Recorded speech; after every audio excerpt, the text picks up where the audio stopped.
শুরা ও কর্ম পরিষদের সদস্য, মহিষাদুয়া ইউনিয়নের সংগ্রামী আমির প্রিয় ভাই ডাক্তার মোহাম্মদ মহিউদ্দিন, উপস্থিত রয়েছেন আজকে প্রোগ্রামের সম্মানিত প্রিয় ভাই পরিচালক সহ উপস্থিত বিশেষ অতিথিবৃন্দ, আমন্ত্রিত মেহমানবৃন্দ, উপস্থিত সামনের ডেলিগেটর ভাইয়েরা, পর্দার আড়ালের মা এবং বোনেরা, আশেপাশে অবস্থানরত মিডিয়ার সাংবাদিক ভাইয়েরা, ব্যবসায়িক বৃন্দ, আমরা শুকরিয়া আদায় করছি সেই মহান সত্তার যে আল্লাহ রাব্বুল আলামিন দীর্ঘ 17.5 বছর জুলুম নির্যাতনের পর সাহসী একদল যুবকের সাহসিকতার মাধ্যমে এক মহা বিজয় আমাদেরকে দান করেছেন। সকলেই বলি আলহামদুলিল্লাহ। সংগ্রামী উপস্থিতি, আমি আপনাদের থেকে জানতে চাই, এই বাংলাদেশ জামাত ইসলামী কি বিগত দিনে বাংলাদেশে ছিল না ছিল না? এখনো কি আছে না নাই?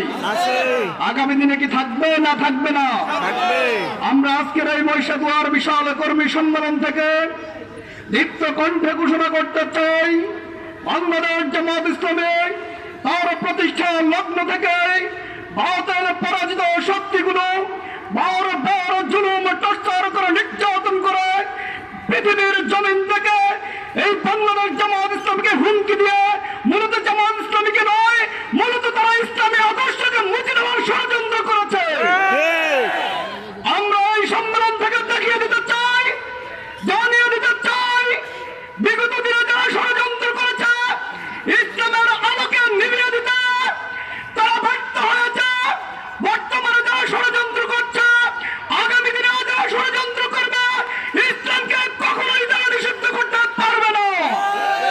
সংগ্রামী উপস্থিতি, আজকের এই মহিষাদুয়ার ময়দান থেকে আমরা ঘোষণা করতে চাই, আগামী দিনে বিগত 2024 যে বিপ্লব হয়েছে, সেই বিপ্লবের হাত ধরে এদেশের দল, মত, ধর্ম, বর্ণ, গোত্র নির্বিশেষে এদেশের সকল মানুষের স্বাধীনতাকে বেগবান করার জন্য চূড়ান্ত বিপ্লবে আমরা ডাক দেব ইনশাআল্লাহ।